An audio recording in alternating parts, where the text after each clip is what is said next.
Welcome to our Devil. Today we are taking a look at r/relationship advice. Our first story is from Stin 730. Can't trust my husband and he's resistant to change. Is the marriage savable? I will try to keep this as brief as I can. Bottom line is, my 35 female husband, 37 male, and I have some really big issues in our marriage that we just can't agree on or figure out how to work out. I hit a breaking point this week, where I felt strongly that no matter what he says, he won't do the hard work to make things better. A little over a year ago, I gave him an ultimatum that we needed to get couples therapy or separate. I went on his phone and learned that he was still in contact with a woman I'd found him inappropriately texting 6 years earlier. At that time he begged for forgiveness and swore he would cut off contact. I also found that he was messaging a lot on FB with his former college girlfriend. They dated 3 years until she cheated. And he kept from me that he was getting together with another former girlfriend for brunch when he was on an out-of-town trip to his hometown. He also has some explosive anger outbursts and we haven't had intimacy in almost 4 years. Since we conceived our daughter, who is about to turn 3, we went to 4 therapy sessions before we had to end because we moved cross-country to the Pacific Northwest in November. When I brought up finding a new therapist, he said therapy made him out to be the bad guy and basically said it was off the table. We compromised a few months ago and tried using the Lasting app. He did 3/5 parts of the first module and stopped participating. To his credit, he's been working on his anger and it has been much better. But there are occasions where he loses his temper. I also recently asked him if we can work on our intimacy life. And while he initially said yes, when I followed up and asked if he had any ideas, he got defensive and shut down. This week, I listened to a feeling that he was keeping something from me, and looked at his phone for the first time since our blow-up last year. I saw that the college GF, who he told me he had talked to about cutting back on talking to, and my husband were messaging a lot. Like all throughout each day. Every single day. While nothing seemed particularly inappropriate, though occasionally a little flirty. He speaks to her more frequently than I speak with anyone in my life, including him. I confronted him about it and he admitted they started talking again in February, because he thought things were better between us. He was shocked at how bothered I was by this. His reasoning was, she was a friend before they dated. He doesn't think of her in a romantic way anymore. He doesn't have a lot of friends he can talk to. I didn't make it clear what level of them talking would make me uncomfortable, etc. It also came back to the fact that I have had issues with him having other female friends in the past. Eventually I said this is just the latest example of my feelings not being considered and my expressed needs not being met. Given the history of broken promises and unwillingness to follow through with therapy, I don't see how we can work through all this.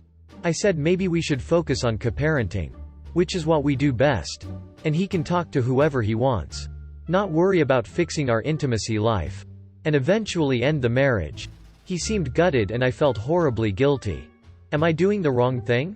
Comment by I love E at Pizza 2. He won't admit he cheated and continues to cheat and has anger management problems. These are not only red flags, but they're also deal breakers. Comment by Prince Machiavellist. Greater than he said therapy made him out to be the bad guy and basically said it was off the table. This is when you know the marriage is not salvageable. His pride is more important than the fact that his wife does not trust him. Comment by Quality Username. Your marriage is not salvageable. He isn't loyal. Bottom line, he just isn't. This isn't about female friends. This is about him refusing to let go of former lovers and needing constant female attention. This is about a lack of intimacy with you. This is about an explosive temper. He won't even go to counseling with you because he doesn't want to do the work. He's spinning it on you that you're just crazy and jealous and controlling. You're just wasting years of your life on a man who can never be a good partner or lover. Let him go and just be happy. Our next story is from Throw RAWBUs. I, 34 female, found out my pastor and therapist husband has been having numerous affairs. My husband and I have been married for 12 years and he runs an alcohol treatment center that is heavily religious in nature. His father was a pastor, and when he was in school he studied first to also be a pastor and then pivoted towards a master's degree in pastoral counseling with a focus on substance abuse treatment after he was denied for a position at a church he really wanted. One thing leads to another, and in our heavily Southern Baptist area he ends up founding an organization and treatment center that incorporates our faith into sobriety. It has become a mainstay for a lot of local people, and people see it as a family. My husband is a great speaker, so he draws in a lot of interest and can easily get people to work for him for free, even though he makes a significant amount every time somebody signs up for a program. In fact, if he spent even 10% of his profit on payroll, these people would be making miles above the national average for their job.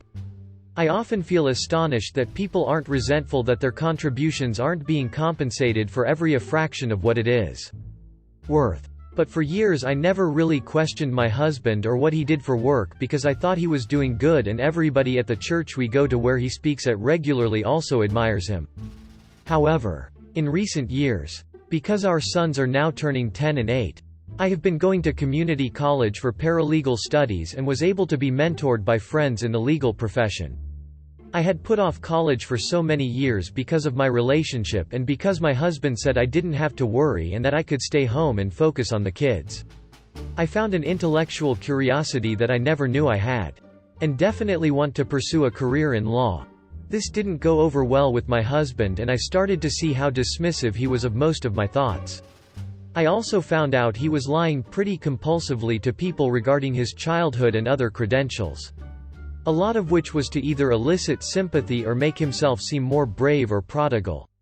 For example, he said that his late mom was a habitual cocaine user throughout her life who beat him. An account that everybody in his family says is not true, and he also admitted was not true, but that he couldn't think of a good way to spin why he really went into the substance abuse field. He also constantly mocks every person he's around for work and basically says they will never amount to anything and that they are idiots for either working for free or paying through their nose to get sober. When I married him thinking he was a great guy and that I would stick by him for life, but I find every day more unbearable. At home, he is a totally different person than in public. We had hired a cleaning company and a friend of mine knew the owner. The owner said that he could have made a lot of money off saying that my husband was a client of his, but that he decided it wasn't worth it because of how my husband treated the cleaners who came over to our house. While requests by us have been met with schedule conflicts, we have obviously been banned, and I know that it's because of my husband's dismissive, irate nature. The straw that broke the camel's back was me going to the doctors with symptoms and finding out that I had a bacterial STD after missing periods and having a mysterious mild fever. But I knew that I wasn't the one sleeping around, so when I told my husband about the diagnosis he freaked out and admitted to an affair. I was heartbroken but told him he needed to tell her and her intimacial partners about this, and that's when it came out that he was having numerous affairs and he didn't want to tell anyone about it. He got tested and it turns out he was asymptomatic. I found out one of them was a long-term thing, but others were midnight bar flings across the country or escorts. He claimed that his life was stressful and it was just an outlet. He agreed to wear a condom until I could trust him again and said he wanted to work this out. And that we had to, or it would be public shame for both of us. For a couple days after this he was very apologetic, buying me gifts and surprising me with a planned trip to Paris. However, when he said that I should trust his expertise and refused to see an independent therapist even though there are so many virtual options that would have gotten us a reputable therapist on the other side of the country, he reverted back to being dismissive and ambushed me with an impromptu sit-down about our marriage where he began painting infidelity recovery in a way that it was still only on his terms. I had had enough and we ended up sleeping in different bedrooms. Responded to this by making the concession that I can have the passcode to his phone now and that he won't ever get mad if I ask him to verify where he is going, but he also wants things to go back to normal and for me to act like this never happened. He said we'd be ruined if we divorce and tried to bribe me by saying that I could get a job at his organization to further the career he was fighting me on. But when I still didn't just put a smile on my face and say all is forgiven, he will say that I would have a hard life if I divorced him and that my career would be unrewarding and take me nowhere. What do I do? Our boys feel the tension but both are overawed by their father. I cannot imagine starting over and I feel like he would be very resentful of any divorce. But the duplicity of his and by extension our life is giving me whiplash. Comment by The Last American. I'm going to be as concise and direct as I can be, so that hopefully this situation is a little more clear. Your husband has intentionally kept you out of work and completely reliant upon him in order to force you to stay with him while he ducks escorts, strangers, and generally anything that had a pulse in the last hour. And while abused everyone around you and just exists as a generally garbage excuse of a human being. So I understand that it's difficult because you don't have the means to support yourself and the kids without him. And that leaving him is a huge life change and a major change in your kids' lives. There is a lot more going on and more considerations than just, he's a shit person and I don't want to be with a shit person. But you also need to understand that your safety, your wants and needs, your emotional and physical safety, your life, is important and of value. Has done this to you. It's disgusting. Your husband, regardless of whoever he used to be or who you once thought he was, is now or maybe always has been an awful, atrocious human being. Getting this out of your life and being treated the way you deserve, and getting your children away from this influence, is worth whatever discomfort or difficulties may arise from a divorce, and whatever changes may come from looking for work or getting a degree and finding work. I can promise you that this situation will not get better. He will not only not stop, but his behavior will devolve. The controlling habits will increase. And in all likelihood this will make its way to your children. They will continue growing up. Their father will start imprinting on them some or even much of this same behavior as they get older and as his defenses drop. And you will probably wish you had made the choice to do right by yourself and your children many years before it became an emergency. People as bad as your husband don't get better. And it's when their facade falls that their behavior starts working to protect their ego and continue the abuse. Damaging ways. It's past time to stop twisting your life into shapes about what he feels, and allowing this to happen to you because you are afraid he will be resentful. You know what the right thing to do is. Comment by MinuteBox 3852. Oh. He is half right. His reputation will be ruined. Oh the F well. You're not the guilty scum that did this. He is. You'll be just fine. Get a lawyer. Tell both of your families what is going on and fight for your child. Comment by Groundbreaking Cow 22. Obviously you get a divorce and get tested for STDs. Test again in 6 months for HIV. As it does not immediately appear sometime. Or would you like to wait around and get a batch of syphilis? Our next story is from the Gherkin. My ex and I were together for 4 years, engaged for 3 of them, then one day she got up and left. On the 4th year she had the shape up or ship out conversation. As a result I did my best within my abilities to appease her. Despite my efforts she just got up and left after a laborious day I performed for her. It felt like nothing was ever acceptable for her. She had a rebound in less than 3 months and had intercourse with him 4 different times. Now she wants me back and has worked on herself as an individual. However, this is not the first breakup. I want her back too, but knowing that I never stopped loving her and wanting a future for us together. While she distanced herself from me, didn't make an effort to mend the relationship, took comfort in the rebound. I don't know, she broke my heart twice and the stupid, good loyal person I am blinds me. Note: we both have supported each other and grew in the relationship together. The fear is that this is just going to be an endless cycle where I get hurt every time and it takes a rebound to have her realize my value.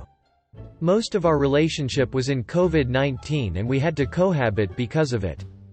Comment by Gra 1979. Nah. I'm not a fan of that situation at all. Time to move on, son. Comment by Front Lion 5098. Dude. You really think she is different?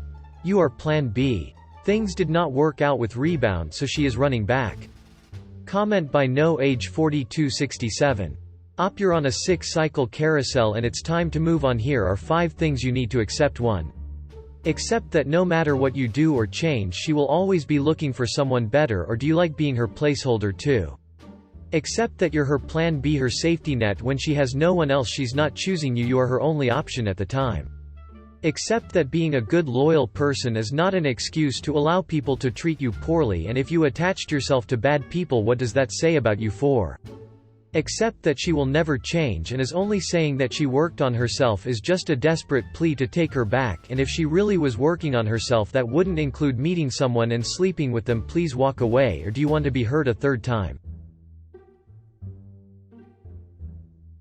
Thank you for watching. If you enjoy this video, smash the like button, and subscribe to our Devil. See you in the next one.